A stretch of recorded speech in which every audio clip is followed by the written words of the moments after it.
Polisi ndio maadui. Okay, karibu mtazamaji mpendwa, ili njoo tuelezane na tusemezane kwa yanayojiri kwenye ulingo huu wa siasa guys.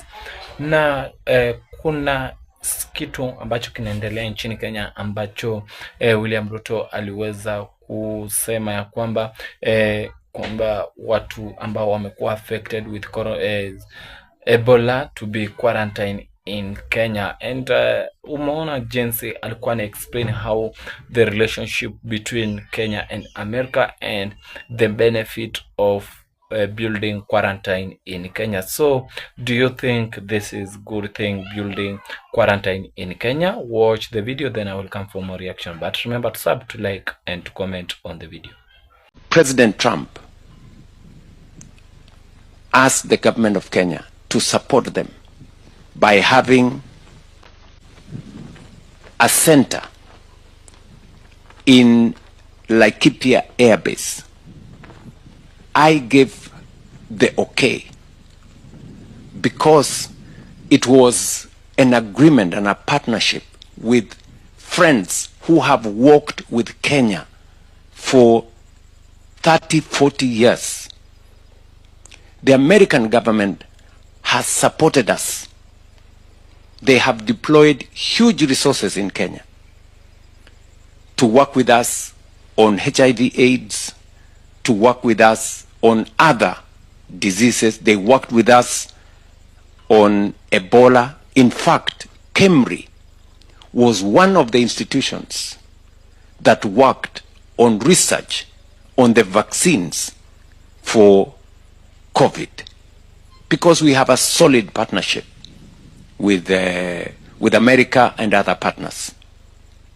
So the facility that is at Laikipia Air Base is not a facility different from all the other facilities that we have across Kenya. We have 23 other facilities set up in Kenyatta Hospital, in the police hospital in Nairobi, in Moi Teaching and Referral Hospital in Eldoret, in Kenyatta Hospital in Thika, in Alupe Hospital in Busia, and in many other areas. And these facilities are meant to make sure that there is proper screening, and if there is any positive identification of people who have Ebola, then immediately they are isolated, they are treated, so that we avoid any spread of the disease. What the American government is doing is to work with us in partnership to build the capacity to make sure that if ever we needed a facility, that facility will be there to serve the people of Kenya and to serve our friends, including the Americans. And let me say this, for the avoidance of any doubt. This is not the first time we are doing such a facility with partners. During COVID, we built a whole facility. I am wondering why anybody would want to politicize, to mobilize negative politics on a matter so serious as a pandemic. You know, we are a responsible government. We know what we are doing. So people should relax.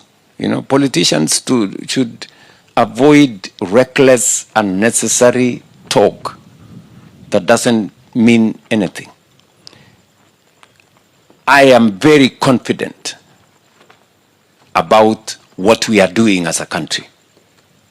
I can assure the people of Kenya that the agreement between the government of Kenya and the American government is for the good of our country and for the partnership that friends like the American government have demonstrated to us over time. They have deployed huge resources. They've given us a grant of close to 200 billion Kenya shillings to support the building of our health infrastructure. They've done it before. It's not the first time. They're doing it again because that is the nature of international solidarity. That's the nature of friendship and partnership with people whom you share common values, like the way we do with the American people. So I say this just to make sure that anybody who wants to know what it is, this is from me. The same way I am serious and committed about making sure that every citizen, irrespective of their financial or social status, has access to health. It is the same commitment that involves our commitment to dealing with pandemics, including who believe kwamba ukatili wa William Ruto lazima ikomeshwe. The people here believe kwamba ukora ambayo inafanywa na William Ruto na saizi ameshirikiana na Trump ili tulazimisha sisi tupatikane na Ebola ili yeye alipwa pesa anone nayo, tumekataa. Tumekuja hapa sababu waziri people have been harassing me for the last 3 days. Rigiji, you are the most truthful man south of Sahara, north of River Limpopo. You always tell Kenyans what is happening. Ukisema mafuta ataongezwa na shilingi 40, inaongezwa na ngapi? Ukituambia gold inatoka Sudan, inakuwa. Wewe Rigiji, kwa nini huku tuambia hii maneno ya Ebola inaletwa Kenya? I have not spoken to that matter because I have actually been in shock. When I heard about it, I actually thought it is fake news. I thought it's AI. It has taken me time until my son, who is a medical doctor, Dr. Keith, came to see me yesterday morning and told me it is true. The United States government has said their citizens having Ebola should not step into their land because of the danger of any possible mishandling that can wipe the entire population of the United States of America. Then the United States of America have said, look for some country somewhere where we can take these people because we don't want them in our own. Woe unto us that the country has been identified as to where people with Ebola can be taken for quarantine, so that if something goes wrong, it doesn't go wrong in the United States, it is Kenya. We want to say this is wrong. We have nothing against the United States, but we are also a responsible country. If the US is saying this Ebola thing is so serious, we don't want our own citizens brought here because of the danger of any spread. It cannot be that Kenya, we are so good, we are so magnanimous, that we are willing to take the risk that the United States is not willing to take.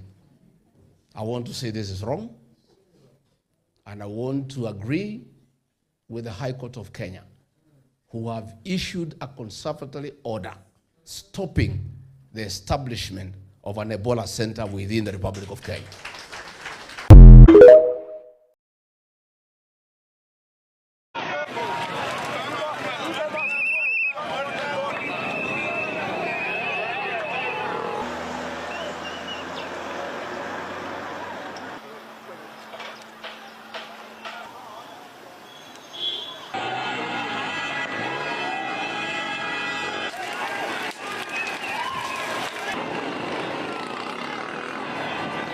nimwambie Mheshimiwa William Ruto, hiyo hatutakubaliana na wewe. Haya mambo yote ambayo umefanya, vile mjumbe mmoja amezungumza hapa, tuachie uhai wetu, tupambane na hali yetu. Hawezi kutuletea ugonjwa hapa, na wewe tunajua hauna ule uwezo hata kutatua who believe kwamba ukatili wa William Ruto lazima ikomeshwe.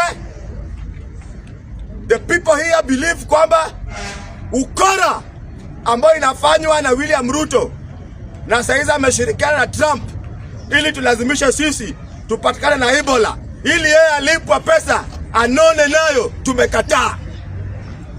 Tumekuja hapa sababu problems. Can you imagine unaleta watu wako na Ebola Kenya alafu unasema shida ni Wakikuyu?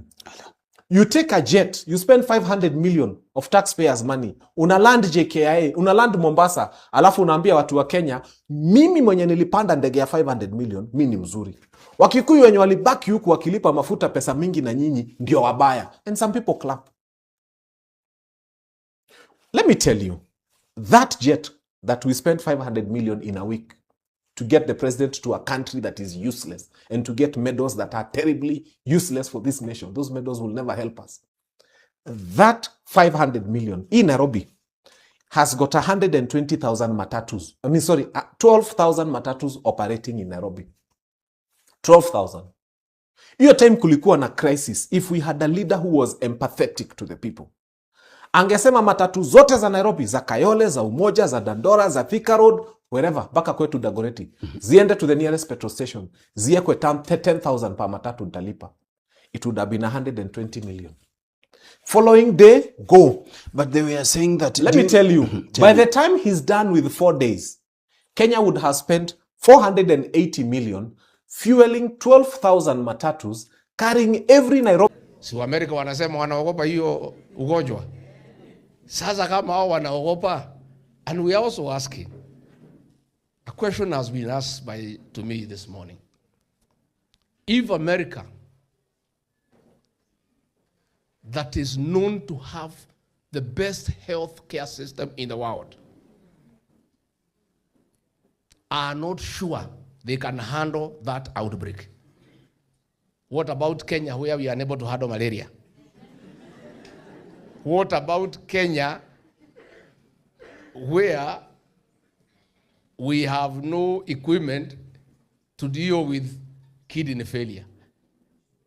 What about Kenya, where SHA is not working? What about Kenya, where there are no drugs? If America, the way it is established, they have the best working health system in the world, to an extent that medical equipment in America, even hospital beds and other equipment like MRI scanners, they only keep them 2 years. They discard them, they get new equipment. If they are that advanced and they lack confidence that they can handle that Ebola, what about our country here? Na sida shida tuko nazo. Hata hapa Kenyatta National Hospital gloves hakuna. Hata GV inakosekana. Hata chakula ya wagonjwa hakuna. Sasa Ebola mtawezana naye? Wakristo mtawezana na Ebola? Tumekubaliana tusikubalie hiyo maneno hapa. Na hatuna ubaya. It's a reckless decision and the government must reconsider. We cannot endanger the Kenyan population. We have too many problems. SHA is not working. Watoto hawasomi, hakuna school fees. Barabara hakuna, maji hakuna. We can live with all those problems. Lakini hii ya kifo hii hapana. Hiyo hatuko tayari hiyo. Okay, let us proceed, guys, for our reaction and hope you are doing well wherever you are. This is MIKEANN'S commentary. So, guys, William Ruto being kuhojiwa with media akiwa anaelezea how the benefit of building quarantine in Kenya, because kuna uvumi unaenea unaposema ya kwamba William Ruto ana sababu zake kuu ambazo zinasababisha aweze kujenga quarantine in Kenya. And utaona ya kwamba watu wa maeneo hiyo wameweza kukataa, na hata maandamano yalianza pale jana, yamekuwa leo, kisa na maana kupinga huo mkataba ambao umewekwa baina ya William Ruto na serikali ya Amerika, ili kuhakikisha ya kwamba watu walio affected na Ebola wamekuja kutibiwa hapa kutoka nchi jirani ya Kongo. Lakini watu wakawa wamekatana na hiyo kauli, na wanasema ya kwamba hawahitaji kitu kama hicho kiweze kufanyika nchini, kwa sababu wanajua ya kwamba end of the day hao ndio watakuwa affected na hao ndio wataweza kuumia na hilo swala. La jambo lingine ni kwamba wameweza kusema ya kwamba wapo tayari kuandamana hadi tamati, but William Ruto explain how the benefit of America building quarantine in this country, how benefit of America building quarantine in this country, because amesema ya kwamba kuna benefits ambazo Kenya itapata kulingana na huo mswada ambao uliweza kupitishwa ya kwamba Kenya wajenge quarantine hapa Kenya. But my question and my consult is ni ukweli na ni hakika quarantine itakapojengwa hapa nchini, je, watu hawatakuwa affected? Because tuliona ndege ya Kiamerika iliweza kushukisha daktari ambao wataweza kuhudumia hao watakao kuwa wameathirika na hilo janga la Ebola kutoka kule Kongo, na wakawa wamekuja ili kuweza kukabiliana nalo, na huo mswada ukawa umepelekwa kotini ya kwamba iweze kusitishwa mara moja na jambo kama hilo lisiweze kufanyika. But cha ukweli ni kwamba William Ruto bado ana push hicho kitu kifanyike, na bila shaka naona kwamba kitaweza fanyika, because kulingana na venye anaongea, anasema ya kwamba quarantine ikijengwa Kenya, watu watapata vitu like kuna benefits ambazo Kenya itaweza kuzipata. Na jambo lingine ni kwamba ukiangalia watu wa eneo hilo wameweza kutoka ili kuandamana, kisa na maana wasije wakafanya kitu kama hicho kwenye eneo lao, because Ebola is a airborne disease, and you can't compare airborne disease with some diseases like malaria, like HIV. Okay, let us talk about Ebola and HIV. HIV kupatikana kwake huenda nikasema kwamba ni ngumu kidogo, because lazima ufanye vitu vingi ndipo uweze kupatikana na janga la HIV. But airborne disease, even greeting someone, even breathing or being closer with someone who has that diseases, automatically you will be affected. And that's why you will agree with me by saying that if Kenya they want to build quarantine in this country, that is destroying the country, and that is people are asking questions to us that thing. If Kenya is a dumping site, why that president you are allowing people who affected to come in your country, and yet you are calling yourself that the protector of the country or the leader of the country? How comes father of the nation to allow something like that to happen to his and own country? Because when you compare Uganda, Tanzania wamekataa katakata ya kwamba hilo swala lisifanyike. So my question is, do you wataka kunieleza kwamba Uganda with America they were in bad relationship? Do you want to tell me that America with Tanzania they have bad relationship? Is the only Kenya has good relationship with America? Ndiposa hao wadhiriwa waje America. So guys, before I finish my reaction, I want to tell you that hope you have seen until the end, but remember to sub, to like, and to comment on the channel, please. But the last thing is that 3 things, the key of the world: peace, love, and unity. Thank you. Yours, MIKEANN'S reaction.